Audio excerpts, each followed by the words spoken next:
When my son left the restaurant that day, the security guard ran up to me and said, "Mom, I just saw your son pour something into your juice."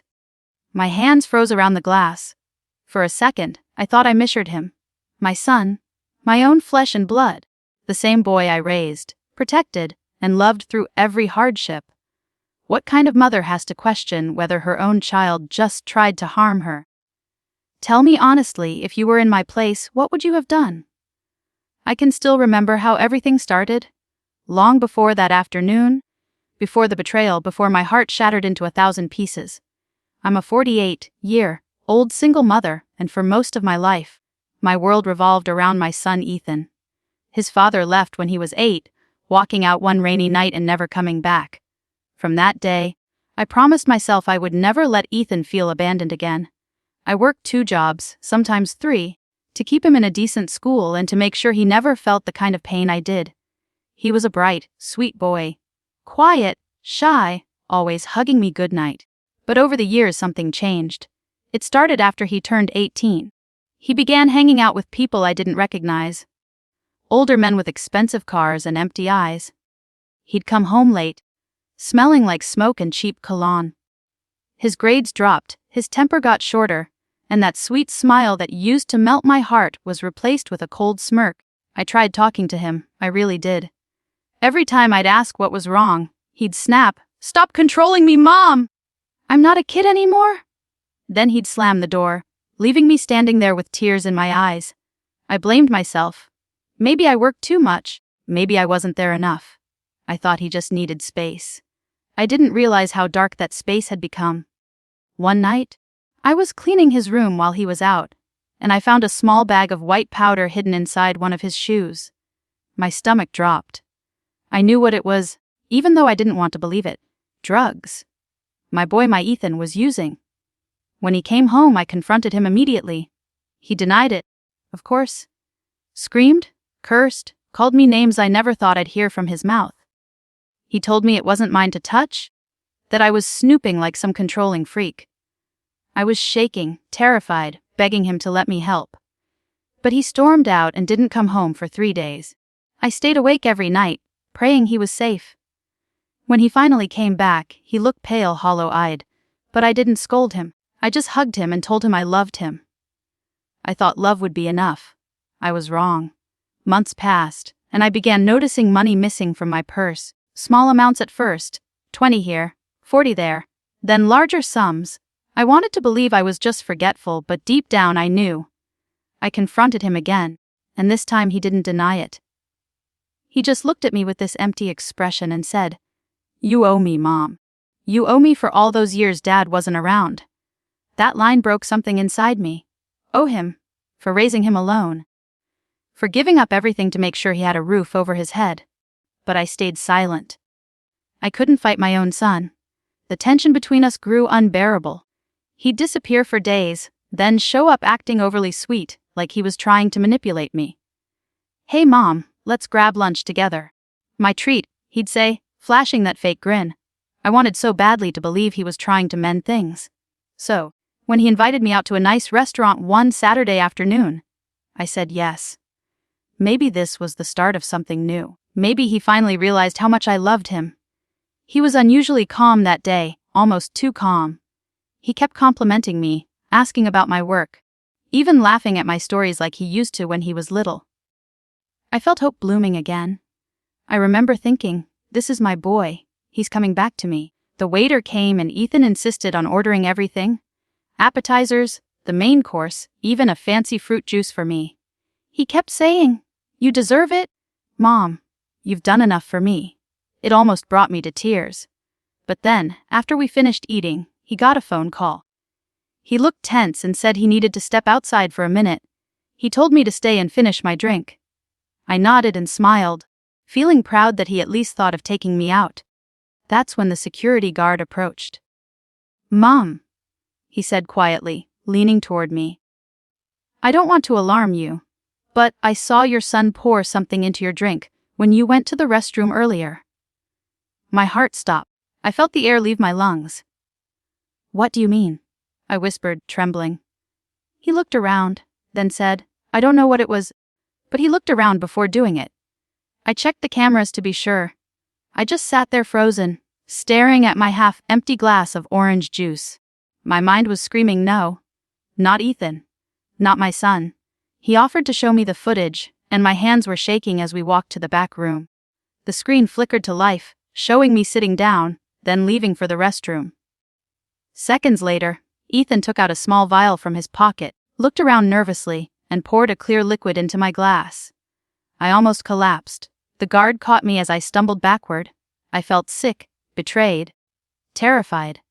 What had he just tried to do to me? Before I could even process it, Ethan returned to the table. I walked back out, pretending nothing was wrong, my heart pounding so loud I thought he'd hear it. I didn't touch the glass. "Everything okay, Mom?" he asked, smiling. I nodded and forced a smile. Inside, I was screaming. I wanted to confront him right there, but something told me to wait. I needed to know why. So that's the situation I was in.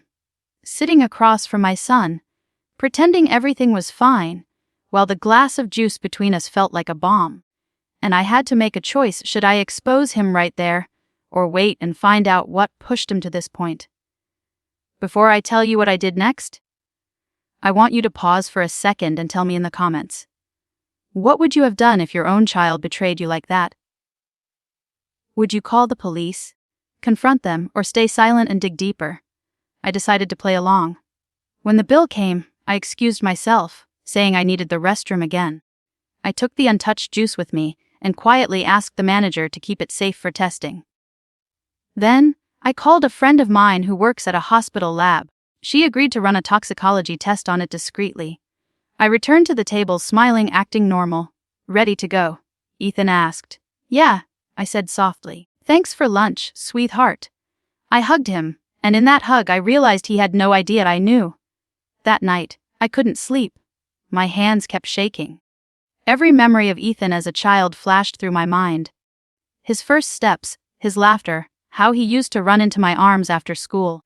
How could the same boy now be capable of poisoning his own mother? The next day, my friend called me. Her voice was trembling. "It tested positive," she said. "There was a high concentration of sedatives mixed with something else. Something dangerous." I nearly dropped the phone. It wasn't just a prank. It was real. He meant to hurt me, maybe even kill me. I didn't call the police right away. I needed to know why. I went through his room again, searching for answers. That's when I found a note tucked inside his drawer. It was a letter, not to me, but to someone named Liam. In it, Ethan wrote about how he couldn't take it anymore, how he needed to finish the job or they'd come for him next. My blood ran cold. It wasn't random. Someone was manipulating him. I traced the name Liam through his social media and found pictures. Ethan, smiling with a group of guys who looked like gang members. Expensive watches, cars, stacks of money. My son was trapped in something far darker than I'd imagined. I finally realized they must have forced him to do it. They were using him, maybe threatening him, to get money out of me, or worse. But something inside me snapped that day. I wasn't just a mother anymore. I became someone willing to fight back. I called the police anonymously and tipped them about the gang, the drugs, the extortion. But I didn't stop there. I set up a meeting with Ethan, pretending I wanted to talk about his future. When he arrived, he looked nervous. I poured 2 glasses of juice, mine untouched. "Ethan," I said softly, "I know what you did at the restaurant." His face went pale. What are you talking about?" he stammered. I slid a flash drive across the table, the security footage. His hands trembled. "Why, Ethan? Why would you hurt me?" He broke down. Tears filled his eyes. "I didn't have a choice, Mom.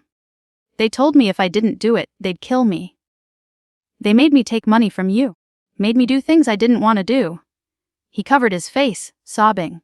"I'm sorry, Mom. I didn't mean to. I wanted to believe him, but I'd already learned the hard way that love can blind you." I called the police from my phone while he was still crying. They arrived within minutes. Ethan screamed as they took him away, begging me not to let them arrest him. "Please, Mom, please!" he cried. I couldn't even look at him. My heart was shattered, but I knew if I didn't stop it now, he'd either destroy me or himself. The police later told me that Ethan's so-called friends were part of a small crime ring. They used young people to target their own families, blackmailing them into financial scams and theft. They promised Ethan money, protection, even status. When he tried to back out, they threatened him. They gave him the vial and told him it was just a sedative to scare me into giving them access to my bank account. He had no idea how deadly it actually was. Ethan was sentenced to rehabilitation and juvenile correction. I visited him once, a few months later. He looked clean, sober, but empty. He wouldn't look at me at first. Then he whispered, "I didn't mean it, Mom. I just wanted them to stop." I nodded, tears streaming down my face. "I know," I said. "But you have to live with what you did. We both do. It's been a year now. I still wake up at night, hearing his voice in my dreams. I still see that glass of juice sometimes in my mind. That moment when everything I thought I knew about motherhood, trust, and love shattered completely. I don't know if I'll ever forgive him fully, but I also know he's still my son. And maybe one day, when he's truly healed, we'll sit down again. This time, without fear between us. If you were me, would you have turned him in? Would you have chosen justice over family? Like this video if you were on my side. And don't forget to subscribe for more stories like this. And please, tell me in the comments. Do you think forgiveness is possible after something like that? I'll see you all in the next story.